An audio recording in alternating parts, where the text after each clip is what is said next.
The Gators Breakdown podcast is ready to go. I'm your host, David Waters, and you can find me on Twitter at GatorDave_SEC. And joining me for this episode is Will Miles from his site, readandreaction.com. You can find him on Twitter at WillMilesSEC. Will, busy time last week. We had Dan Mullen here in Jacksonville for a Gator gathering. Got a lot of useful information. Had a interview with him before he went and spoke to the crowd, and also some interviews or some useful info during that as well. But then also open practice this past Saturday for the Gators, and busy time leading up to spring ball. Yeah, man, they got you busy down there, going to practices and interviewing Mullen, and getting prime real estate when you go to these Dan Mullen talks. So, hey, it's great that the fans get the information from you. I wish I could be there with you, but obviously I'm still freezing my butt off up here. So. Yeah, and Mullen pretty friendly after practice as well. Harmonic Woods, a few members of the Harmonic Woods tailgate made it to practice as well. Mullen took a picture with us after practice, so that was good. And signed one of the Harmonic Woods tailgaters t-shirts. So it was good getting to see those guys again. Good to see them again for spring game, but just a lot of people we get to see during the football season, not so much during the off season. But spring ball and open spring practice brings some fans together. Yeah, man, the season doesn't really end anymore, right? I mean, No. the season didn't really – you got the end of the season on New Year's Day and then signing day and now the spring game and all that sort of stuff. It just feels like, especially when you don't miss the bowl game, it feels like it's a much more continuous thing. And, it was interesting. I think, when people go back and listen to your interview with Mullen, it really did. He sounds more relaxed this offseason than he did last season. He was a lot more intense, I think, last season, maybe setting the tone for the players, sort of what they were going to understand, but even towards the fans. I mean, he made it a point to thank the fans and make sure that he, expressed his gratitude for their support. And that was a little bit different than some of the things he said last year too. So, good to see that he's relaxed. I think that means he's probably confident with where the team is right now. And we certainly hope that's the case. Yeah, absolutely. And shout out to everybody who said, hey, open practice and last week at the Gator Gathering. A lot of fun and a lot of good things going on here at Gators Breakdown. We got a lot to get into here in pertaining to spring ball. But before we get there, remember you can find Gators Breakdown on newsforjacks.com/Gators Breakdown. There you'll find an archive of all the Gators Breakdown episodes, as well as articles from the News for Jacks sports team. Catch the podcast on iTunes, Google Play, YouTube, and Spotify. And when using those services, please share, rate, and review the show. And on social media, follow Gators Breakdown on Twitter and Facebook at Gators Breakdown. Well, being at the open practice, it was apparent. This is Feleipe Franks. He's not only the starting quarterback of this team. There is no question about that anymore. But that he is evolving into being a better quarterback. And this is his offense, his team. I think he's taking it all in sometimes with a chip on his shoulder. He's confident, in control, but he does have that chip on his shoulder. That mean streak that helped him last season, it's still there. He's looked great all spring so far. I'm trying not to get too excited and put too much into spring practice, but he does look better than he ever has. Whether it be in past season practices or games, he simply just looks better. Yeah, well, I mean, that's the key question going into 2019, right, is whether that switch that got flipped in South Carolina is about halfway through that game is a permanent thing, or whether, it had something to do with the competition, or, because the guy who showed up against Florida State and against Michigan's a really good quarterback. And if Florida's got him the entire year, well, then it's going to be a really successful year. So, the fact that he's sort of taking shots, even though he's in the practice jersey, is I don't know whether that's a good sign or a bad sign, because you want your quarterback to run out of bounds when he needs to. And to be honest, I think that's something that he's going to have to learn this year. I mean, there were times last year where just out of desperation, you needed him to put his head down and make sure that he got the first down or got the touchdown or what have you. But I think in 2019, there are going to be some times where he's going to have to be smart about things and maybe not take a hit just because Florida's going to want him out there. Yeah, I was surprised Saturday and I was asking Thomas Goldcamp and Nick De La Torre about this and how physical have the quarterbacks been, and I was surprised the amount of running they were doing Saturday in the open practice. But it was apparent Saturday. The first play of 11 on 11, it took some time to develop, and Franks gets pressured, he's not panicking as he avoids a heavy rush and then hits an open receiver over the middle. He wasn't flustered, kept his eyes downfield, and makes a perfect throw. So, as the day went on, in more 11 on 11, running routes on air, it really didn't matter the situation. He was on point throughout most of the day. It's the best I've ever seen him throw the ball. So, but Will, and the thing that got headlines on Saturday, we also got the emotional and chip on his shoulder Franks on Saturday, as you kind of alluded to there. At one point, Franks gets sacked, or what would be a sack in a real game, by Zachary Carter, and Carter just kind of wrapped up Feleipe Franks, and but it wasn't a hard hit or anything like that. But Franks didn't like it for whatever reason, and Carter then taps Franks on the helmet, and I'm not sure if anything was said as we weren't too close to the action. Then all of a sudden, Frank zings the ball at Carter in the back of the helmet, and that started a kind of a ruckus between the offense and defense, but it didn't really last all that long. And then comes the next play.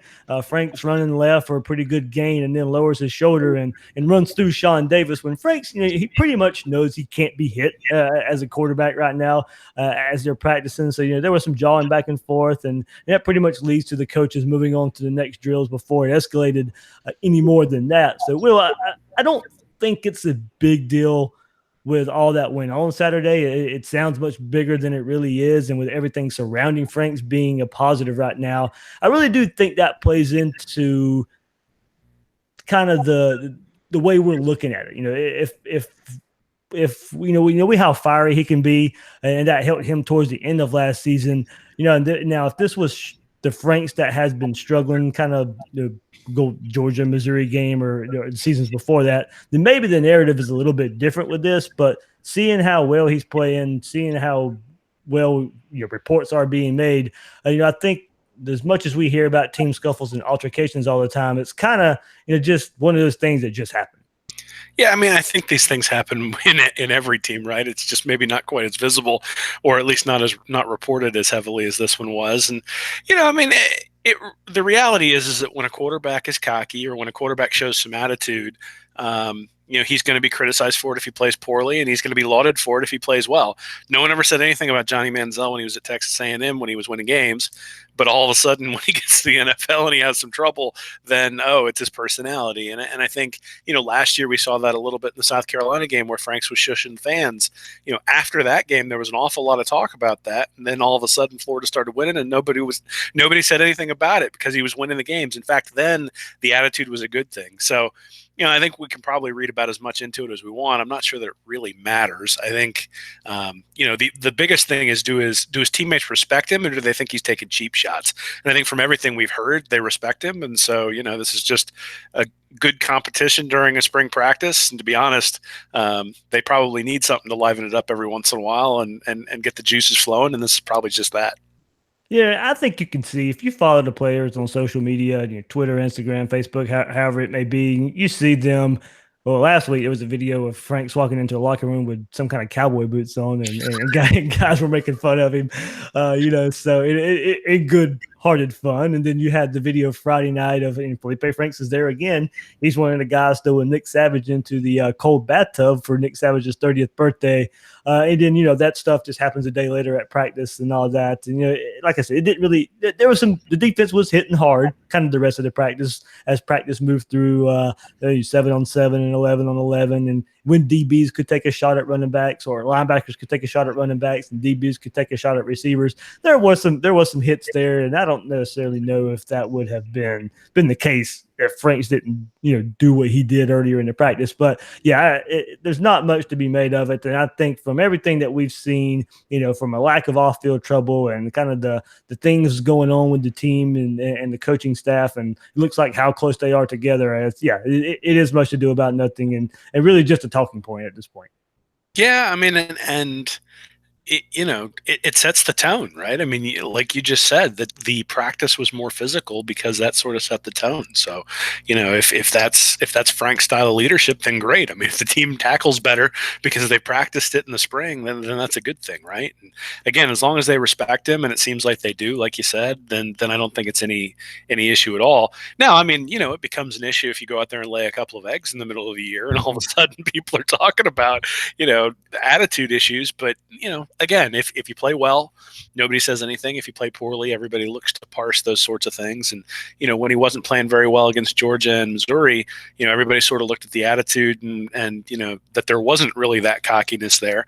And then it came out against South Carolina. All of a sudden he's playing well and everybody thinks it's a great thing. So, I think it's probably much ado about nothing, and it's spring ball, and we're all looking for some way to read into what's going on. But the reality is, we're not going to know until that game against Miami. And if he comes out and throws for 300 yards, he can say whatever he wants. Absolutely. We'll go and kind of moving along the offense right now. Right now at running back, it's LaMichael Pirine and everyone else. And I mean that in a good way. Pirine is looking that good. And the staff knows what they have in him, especially after, last season, and especially how he ended last season. We talk about how Franks ended last season. Pirine probably ended the season just as well and on a high note just as much as Feleipe Franks did. It's not – now it's time to see just how much of a workload Dameon Pierce and Malik Davis can handle. And I tell you what, I was really impressed with those two as well. Davis showing no signs of injury and still quick and smooth as we remember him 2 seasons ago, and had a few good runs on Saturday. And another part of playing running back is pass blocking, Will. I know you really look at that. And Dameon Pierce had a great block on the blitzing C.J. Williams, and that gave Franks enough time to complete a pass to a tight end toward the end of practice as they were going on 11-11. So, yeah, we know what we have in Pirine, and I still think, and he's going to be special. But I'm still wondering how the carries are split. Last year, it was split almost 50-50, or not really 50-50, but even carries between Pirine and Scarlett. Those two led the way. I'm kind of interested to see they're not featuring him as much in spring, so they're kind of maybe saving him for fall, and they know what he can do. I am very interested in seeing how the carries get dispersed between Pierce, Davis, and even a player like Iverson Clement. Yeah, I mean, I think it probably has a lot to do with keeping him healthy throughout the course of the year. I mean, once you get up by 20 points, you don't want to waste the running back who's going to be your bell cow for the entire year. And that was one of the benefits in having both Scarlett and Pirine last year and having them split carries. I suspect that what you probably see is Pirine getting about as many carries as last year, maybe 10 or 20% more. So he had 134 carries last year, averaged 6.2 yards per attempt. I don't know that you're going to see a whole lot more than that. Maybe you see him up in that 150, 160 range, where he's getting 12, 13, 14 carries a game rather than 8 or 9. And then you split the carries that Scarlett got between Davis and Pierce. I think that's probably what we'll see, especially, again, when you go into those games that aren't necessarily the you expect them to be blowouts. Now, last year, coming into the year, we weren't sure whether we'd see any blowouts because we hadn't seen any in 3 years under McElwain, really. But last year there were some of those, and now there's an opportunity to get those younger guys playing time.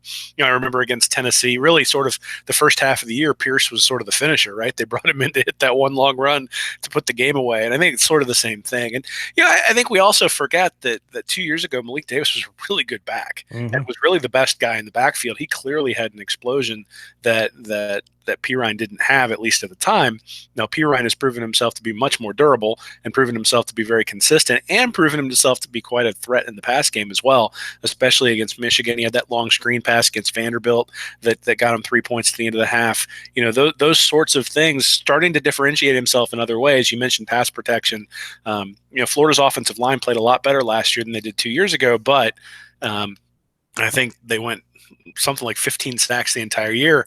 You don't do that without running backs who are picking up the blitz. And so Mullen's not going to play guys who don't pick it up. And I think he's proven that, and we'll see sort of how the guys pick things up as they go along. But that's what I would sort of suspect, is that Pirine is going to get the bulk of the carries, but then the carries that went to Scarlett last year are probably going to be split between those other two.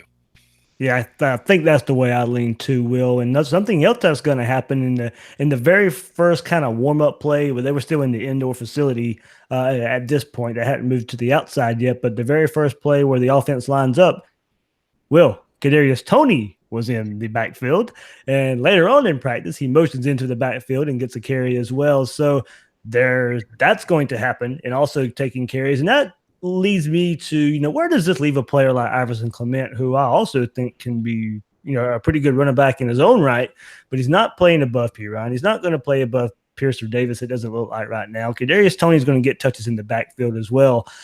Florida's deep at running back, and we know that. And if they stay healthy, I do wonder where a player like Iverson Clement can make his way.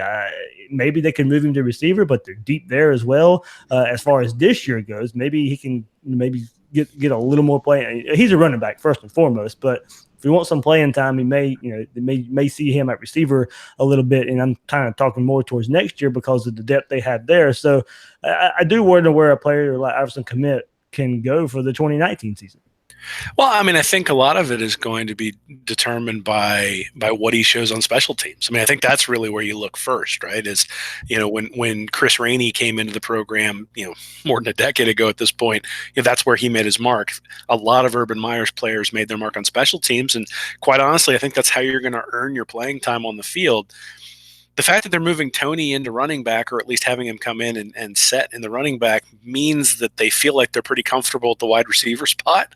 And so I don't know that you're going to be able to break into either one of those things. I think you're going to have to break in as a kick returner or a punt returner, or, coming after punts and kicks on the defensive side of the ball. That's where I would look for Clement to make a mark. And then, obviously, the SEC is a tough place to play, and there are 3 running backs in front of them. But 2 years ago, the running backs were going down like flies, Mm-hmm.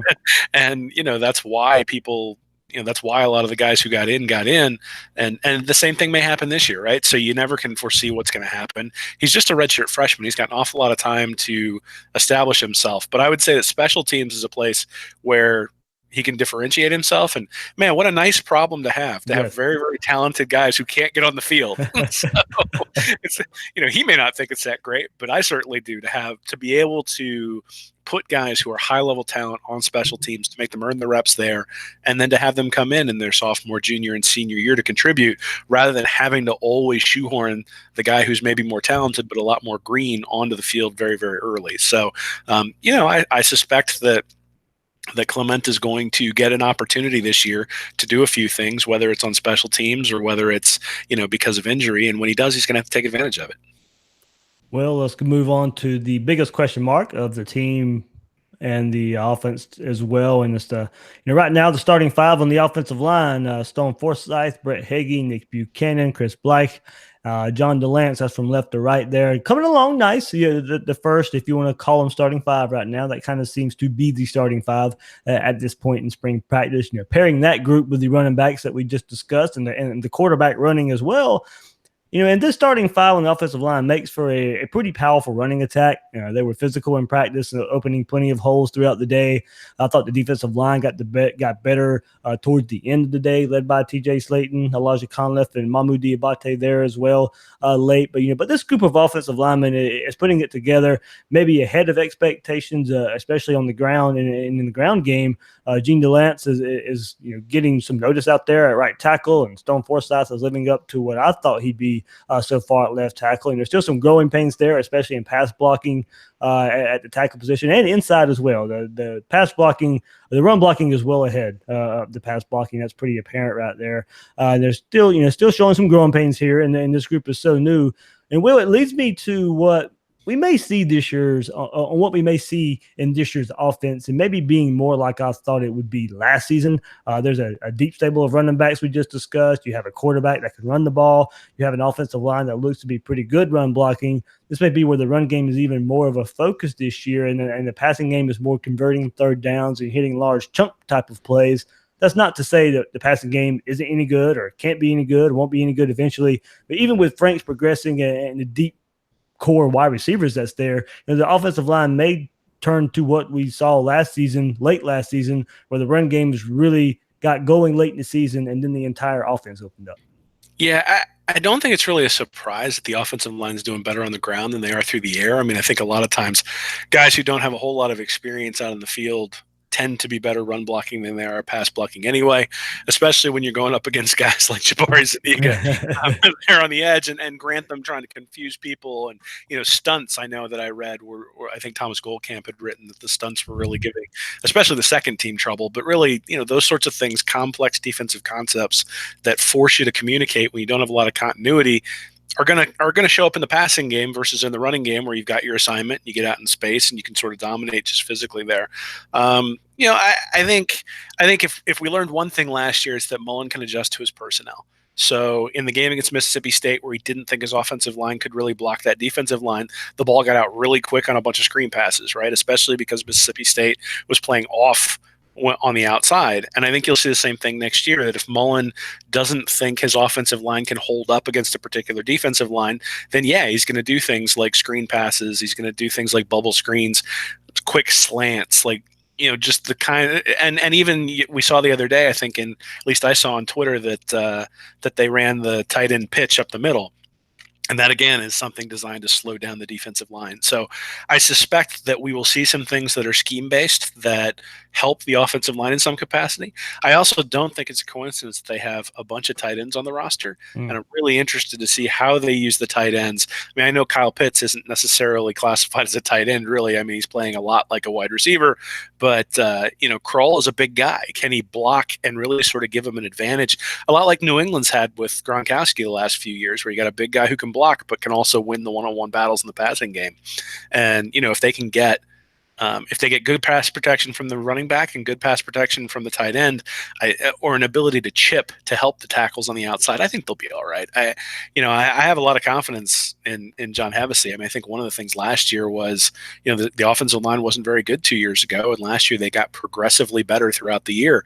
And I think we'll probably see that this year. I think maybe they're very run heavy against Miami in some of those opening games, but you would expect them to open up the offense as they go, in some capacity the same way they opened up the offense with Franks last year as the season wore on. I mean, they were very exclusively one running back, one tight end early on in the year. And then by the time they got to the Michigan game, they had formations all over the place.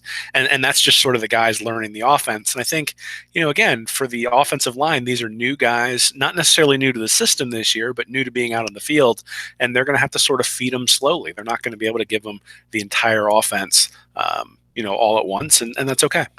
Yeah, we'll have plenty of time to preview it going into the season too, but it does make me wonder if we'll see Emory Jones more early in the season, more so than we thought, to kind of keep Franks from getting hit so much as well. Because he's your guy, he's your quarterback. Yes, you're going to want him to run to keep defenses honest, but also to limit the hits on Franks. I do think, and seeing Emory, he did struggle Saturday more than he has all spring. Kyle Trask looked pretty good Saturday. But Emory's the number 2 guy right now. He still looked really good, really smooth running the ball on Saturday, but didn't have his best practice. But I do think, with the way this offensive line is shaking out right now, and maybe early on in the season as well, that I do think we might see more Emory Jones than we thought. But look, for this offensive line, plenty of time for the group to come together. Finding depth is going to be key.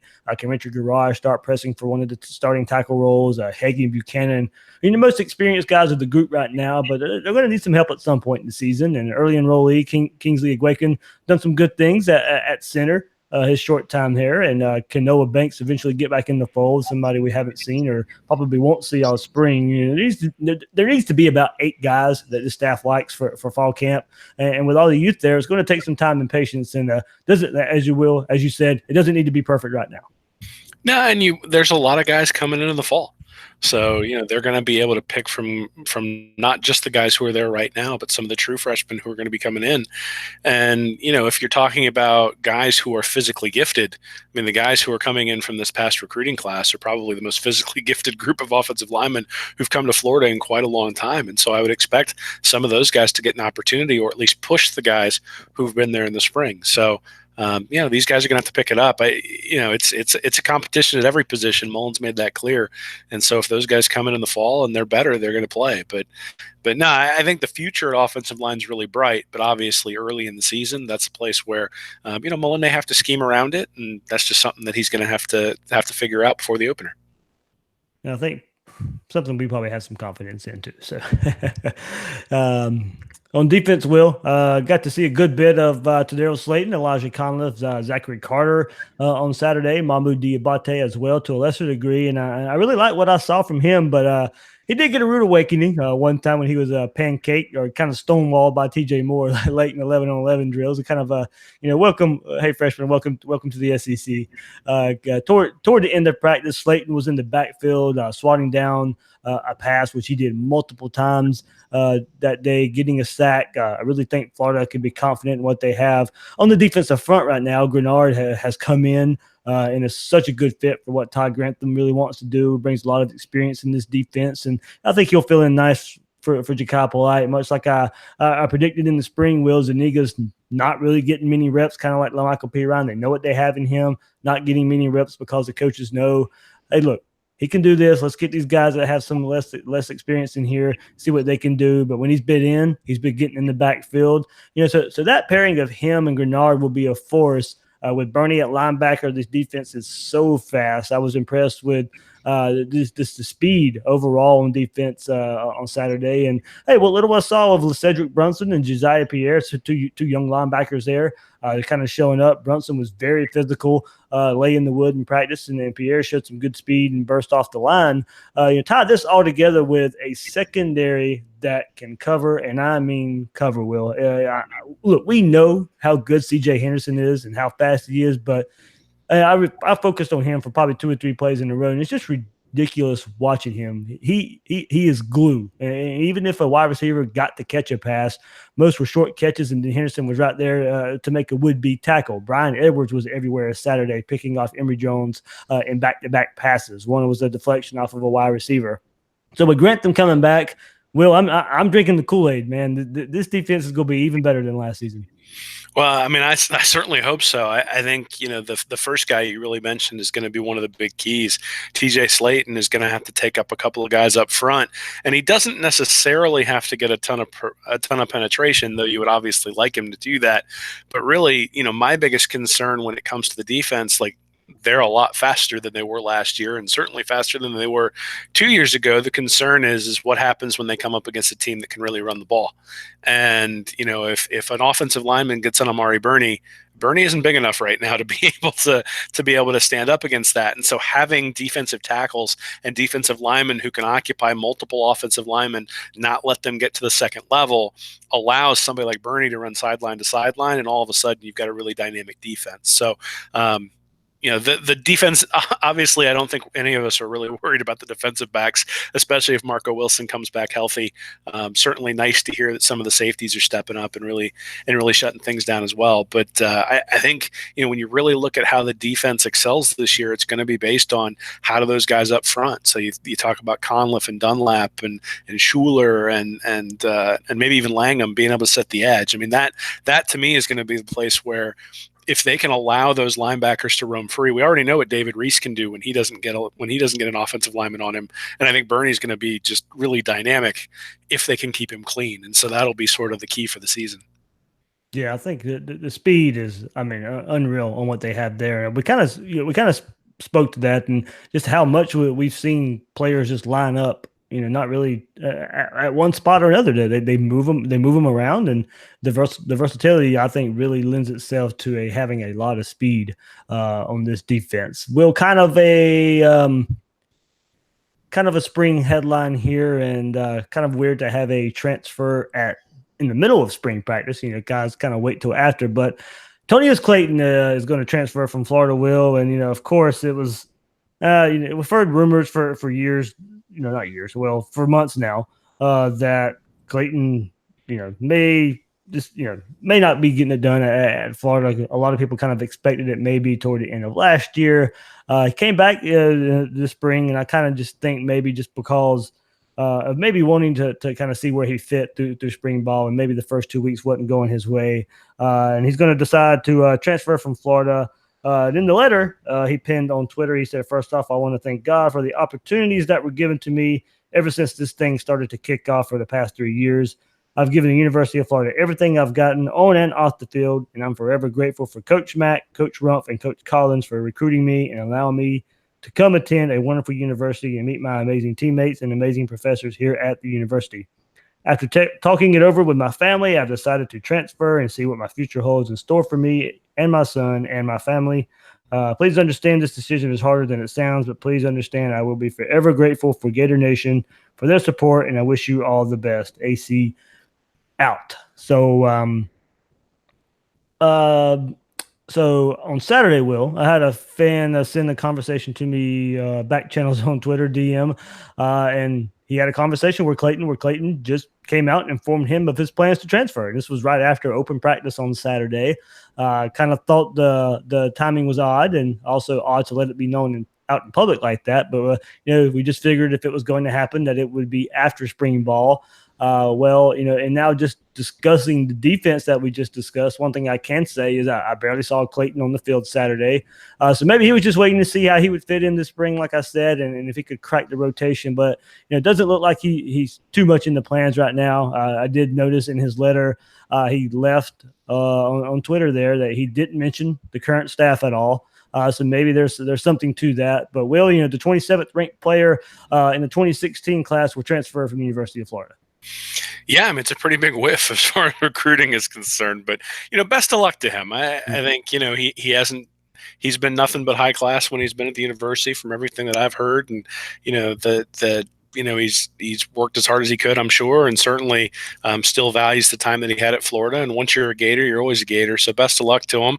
Obviously, I think the transition to Mullen probably seemed like a fresh start for him because he didn't really show a whole lot in the first year when McElwain was here, but obviously that hasn't really materialized either. And, when you're not recruited by the guy who takes over, then it becomes a question of, what happens to, are you able to build that relationship, or do the guys that he brings in who are his guys start to establish themselves and differentiate themselves? And so, I don't think it'd be a surprise to see him pop up at Georgia Tech with Collins, or maybe even Central Michigan with McElwain, where he would have the opportunity to play there.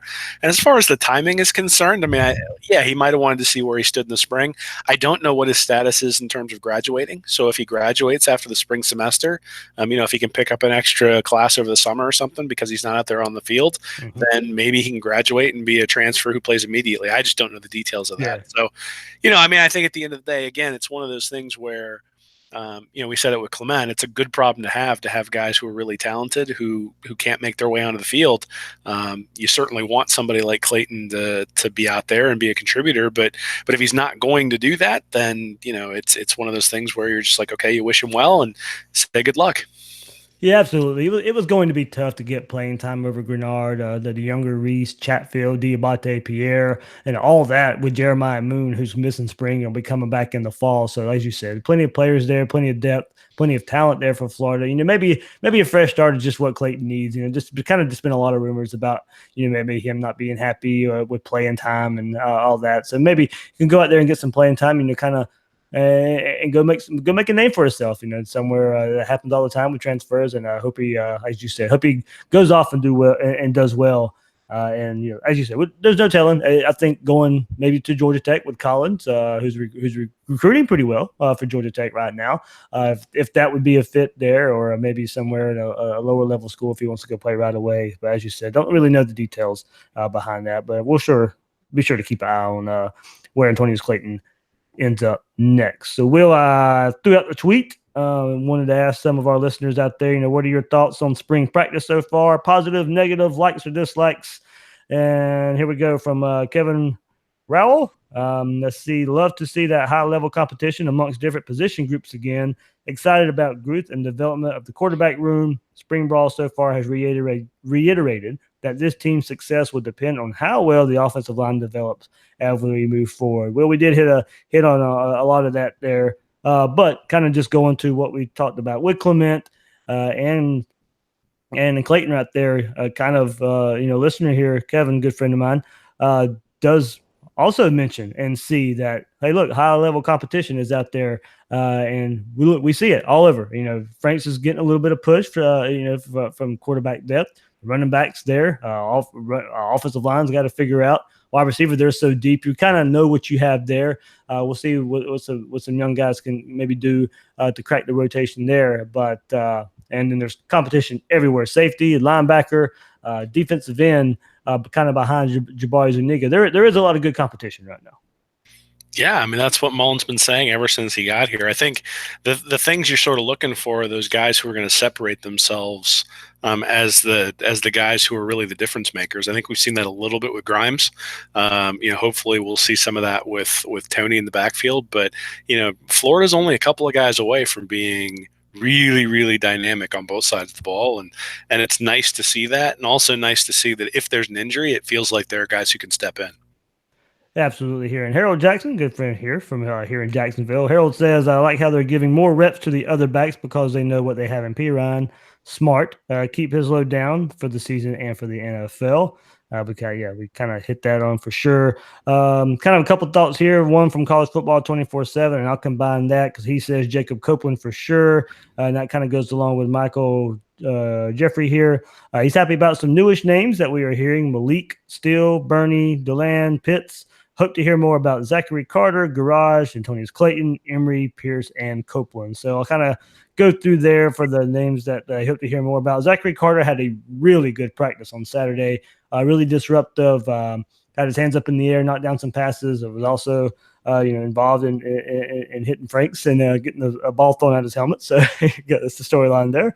Richard Garage, we'll see. Kind of offensive line, we talked about how it's shaking out now, but I still think there's a chance for him to push for one of those starting tackle roles.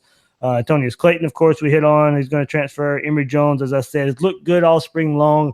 Did have his worst day on Saturday. I wouldn't say terrible by any means. I still think he can be a really big weapon running the ball, but he's got a good live arm from as well. Pierce is really showing up as well. I think him, Malik Davis is right behind P. Ryan, and I don't think you can really say they're a 2A and 2B right now. I think you'll be happy with either one. Will, I did notice right at the beginning of practice, Jacob Copeland did come out. He was in street clothes. Didn't participate in practice once again. Hamstring injury still bugging him. While I would love for him to be out there, I hate to say it, but I'm not sure how much playing time he'd actually get with how deep Florida is at wide receiver. Does he bring being a different dynamic out there? Sure he does, but with how deep Florida is and snaps are going to be limited anyway, he's going to be needed much more this time next season, and he needs to be healthy. He needs to be ready to fully go then more so than now. Yeah, well, you absolutely want him to be healthy, particularly if he's going out in the spring during spring practice. Though, obviously, as young as he is, these are reps that are important for him, not necessarily just this year, but for next year as well. But the other thing is that, again, I go back to what I said about Clement. Like, special teams is a place where you can contribute at this point, even when it's really deep at wide receiver. And so that's maybe, again, the place where you'd want to see somebody like him, somebody like Clement, really starting to get some reps. Regardless of where it is. I mean, Copeland looks looks the part when you see some of the pictures on Twitter of him out there and sort of what he's done under the program with Savage. And once he can get right, I think he's going to be able to do some things that maybe some of the guys on the team can't do right now. Sort of, being able to break some tackles and maybe hit a couple of long ones when he's able to break tackles, which isn't something that necessarily has happened at Florida a lot over the last few years. So, I think when you've got a dynamic athlete like that, you want to get him out on the field. You want to see what he can do. But obviously, it doesn't help to have him out there if he's not healthy. So, you get him as healthy as you can going into the fall and go from there. All right. Will, you're going to love this one. Andrew Jeffries says, positive. Looks like Franks looks like he's taking the next step, as well as EJ. Negative. We can only beat FSU in Miami once this year. I don't know how to respond to that, Dave. So. Yeah, if there was a way we could beat them twice, good for it. But yeah, maybe there is. We have to play one of them in a bowl game, but nah. Well, for that, Florida State would have to make a bowl game. So. Right. Oh. And if that's the case, maybe we beat Miami. Miami goes on to some high-level bowl game, but I don't think that's going to happen either. So I'll take beating each team once. So let's see. Zachary Garner says, I haven't been there, but only know from what I hear here on Twitter. But from everything I've heard, we're taking good steps forward in conditioning and scheme, and what everybody seems to be in growing into their roles. So, I kind of wanted to look at more you brought it up a little bit earlier, and everybody growing into their roles. And when we did our kind of spring preview, the one position group I thought I wanted to bring up here would be tight ends and how they've been used a lot in the passing game so far, especially down the seam. And as you alluded to earlier, hey, look, we even got to see the famed shovel pass to a tight end that wears number 81, and then Dante Lang got to take this one. But Gamble has really impressed me in the catches he can make. And one on Saturday, he had defenders draped all over him and was still able to catch the ball. Pitts is still working a lot with the wide receiver position more. And I see him as a big matchup problem coming up this year.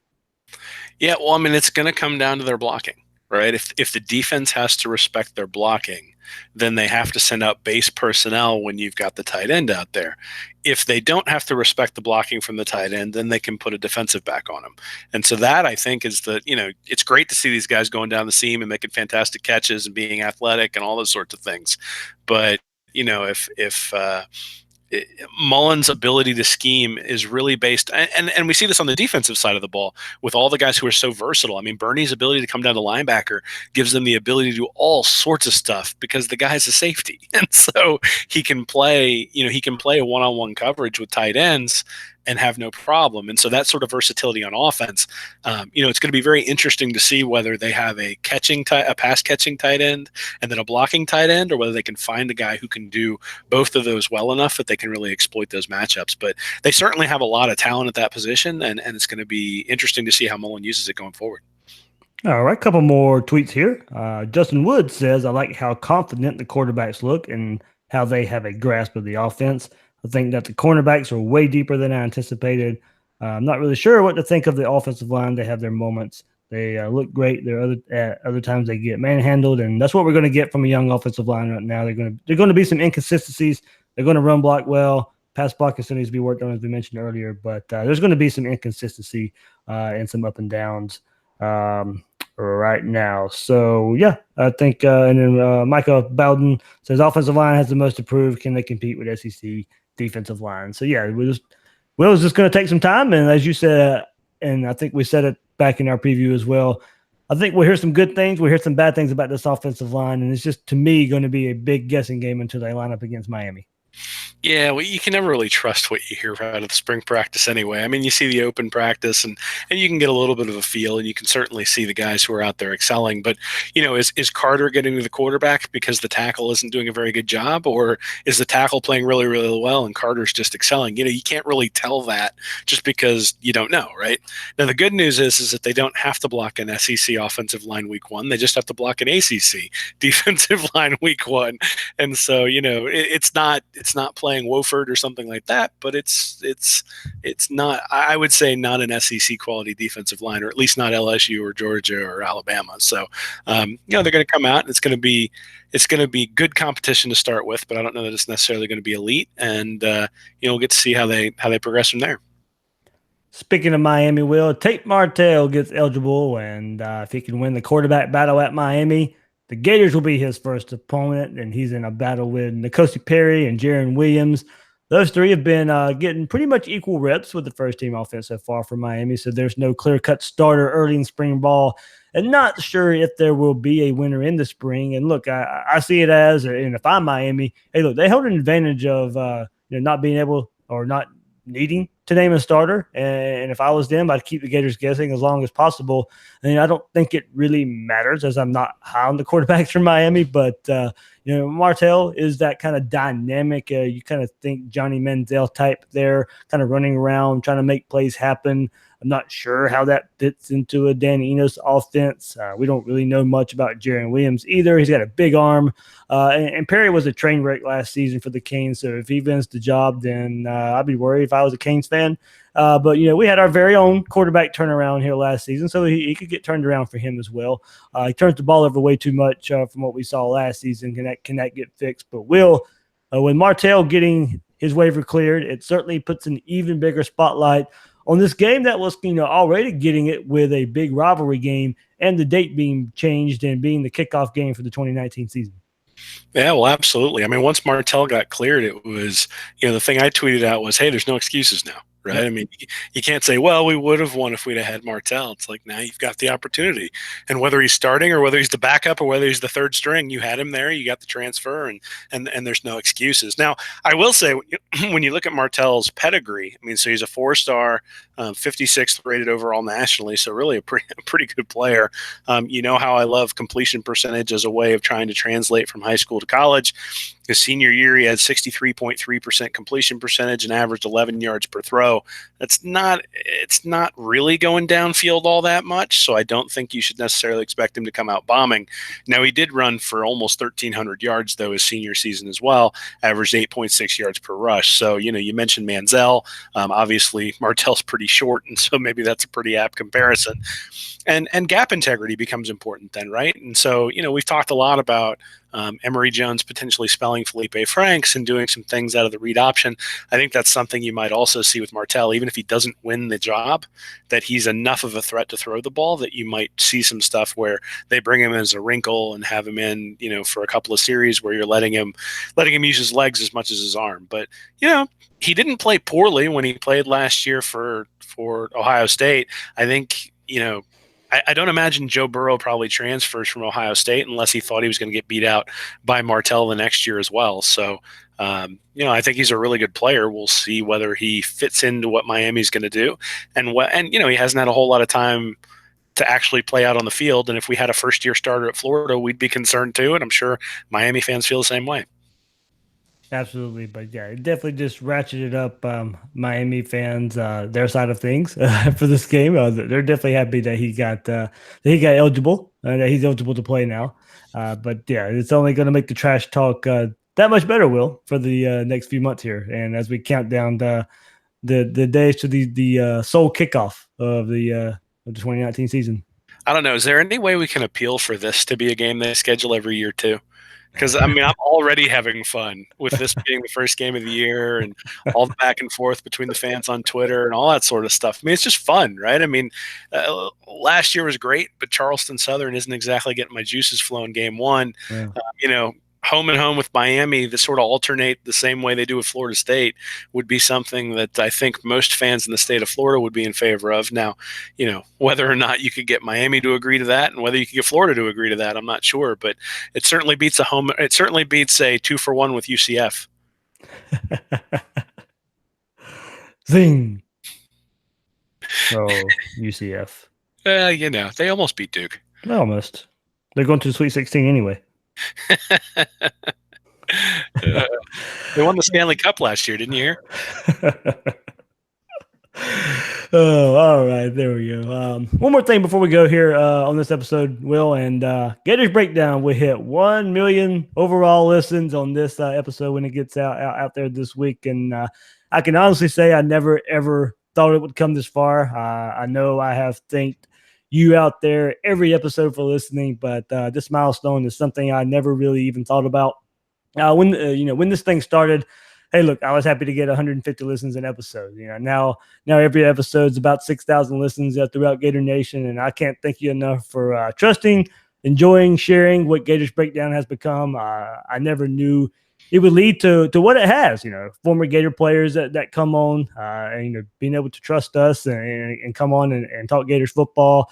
ESPN and SEC network personalities, reporters, writers, and bloggers that cover the Gators in college football, leading to the television station I have worked for the last 13 years, WJXT, partnering up and picking up Gators Breakdown.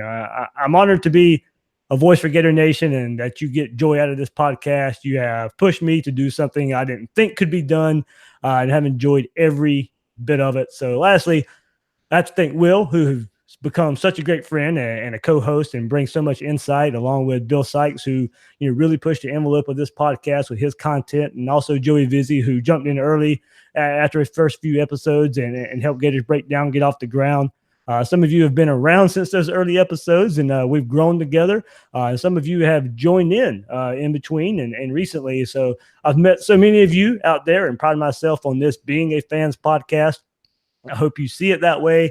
And as I have said since the very first episode, it will always be a fan first type of podcast, and we'll always make this thing about having fun first. So thank you for 1 million listens, and here's to many more, Will. Hey man, congratulations. I'm not sure people realize how hard it is to do this sort of thing. And I mean, we love doing it and it's a blast, but the amount of work that you put into it's really impressive. So congratulations to you, and I'm just happy to be along for the ride, you know? I mean, it's one of those things where you think you have something unique to say and you think you've got something that's a little bit different, and the question is, will people like it? And certainly people like what you're doing, and I'm sure they're happy to see you keep doing it. Yeah, I think as I said, the moment it doesn't become fun, I won't do it, and but I don't ever see that coming up. Well, hey man, I was talking to my mom today. I told her you were going to reach the millionth listen, and she's like, "Well, you got to give me a shout out on the podcast." So she'll be listening to us while she's walking tomorrow. So hey, Awesome. Yeah, that she might become the 1 millionth listener for sure. As I said, just a couple thousand away heading into this episode, so we'll definitely hit it when this episode gets out for the next couple of days here. But yeah, it's going to be it's a big milestone. I'm glad a lot of people have found joy in this thing, and I find a lot of joy in doing it. Absolutely for sure. And I just didn't think it would get to this point and where it has grown. So well, like I said, I can't thank you enough for everything that you do and helping me out. oh man, it's been fun, and I want to extend the same thing to the fans. I mean, thank you to everybody for listening, for reading, for coming up to us and encouraging us, all that sort of stuff. So even some of the people who don't have such nice things to say, that's good too, because it's good to get constructive feedback from time to time. But this is fun. It's a blast to do it. Like you said, we'll stop doing it when it's not fun anymore. But it really is a privilege to be able to work with you, but also to be able to work or to be able to speak to the fans who are out there. And I think Gator Nation's the best set of fans that are out there. They're passionate, they're demanding, but that's what makes it fun. So, we're going to keep going, keep chugging along, and looking forward to what comes next. There's never a dull moment, Will. Never a dull moment. 3 times a week at least, man. Whether you're trying to do one episode or not. That's right. That's right. Will, hey, read reaction. Of course, we don't get into much basketball here on Gators Breakdown, but the Gators are out of the NCAA tournament here, and you had a really good article on the kind of the status of Mike White and comparisons to Billy Donovan, and how if jobs in any danger or whatever, and kind of how's it been kind of going towards the basketball route of things on reading reaction, and what else you got coming up? Yeah, so I mean, last year when Florida got bounced from the tournament, I wrote something about White and where he was, and said, really, we need to assess 2 years from now, and the noise is getting louder and louder and louder. So I still say we need to assess next year, and certainly people can go take a look. I am not a basketball expert, but I can.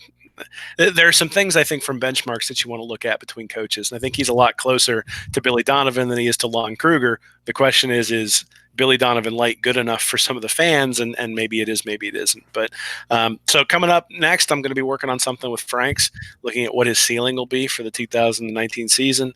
And then also you'd mentioned the tight ends, and that's something I'm going to take a look at in terms of how Mullins used his tight ends in the past, and maybe what he might do this year coming forward. Because I do think that that's a place where some two tight end sets might really be able to separate this offense and make it explosive. And I'm interested to see what he might do this year.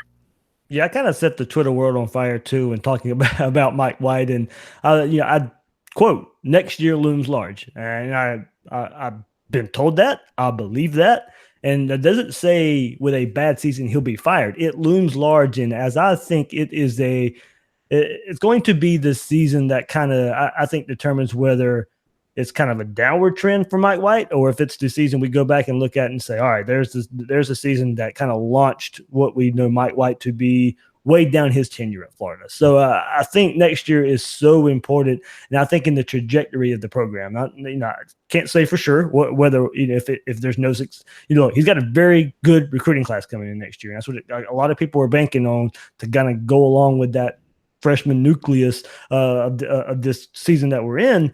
But I do think you look at next year, the talent that they're bringing in, the expectations are going to rise. You're going to have to compete for the SEC. I think you need to make a deep turning run with the talent that you are bringing in. That's going to be the expectation. So that's why I think next year is going to go a long way in determining just how long Mike White's tenure is at Florida. Yeah, I mean, I think it's a really fair statement, right? To say that the expectation at a school that's won the SEC in the last, and been a consistent competitor in the SEC over the last decade or 2 decades, really, is going to want to be back at that level. I mean, that is the expectation. Billy Donovan raised that expectation. I think we need to hold him to the standard that Billy Donovan was held to. You can't necessarily hold him to like Mike Krzyzewski standards. I don't think that makes a whole lot of sense. And with the realization that Florida is still a football school, but I think it's a fair assessment to say next year looms large because of who he has coming in, because of who he has coming back. I mean, Nemhard played really well this year and really grew into that role as the season went on. And by the time he got to the tournament, he was really sort of the engine that made the team go. You got 2 5-stars coming in next year, along with a 4-star big man. At some point, you got to start winning the games. You can't lose 15, 16, 17 games every year. You're going to have to get one of those seasons where you go, 30-6 or something like that. And I think White can do it. I think he's bringing in players who are high quality players, and then the question is going to be, can he convert that over into wins? But he's had some bad luck. I mean, with some injuries and some other things that have gone on, he made it to the Elite Eight a few years ago, so it's not as if he can't. And that team was really very good, so it's not as if he can't coach. He coached very well at his previous stop before he came to Florida. So I think it's probably, just because you're critical or just because you say this is a key year doesn't mean you want the coach fired. It's the same thing when I say something critical about recruiting. It doesn't mean I want Mullen fired. It means historical precedent indicates that this needs to improve. The question is, how does it improve, and does that sort of inform changes that he may make or things like that?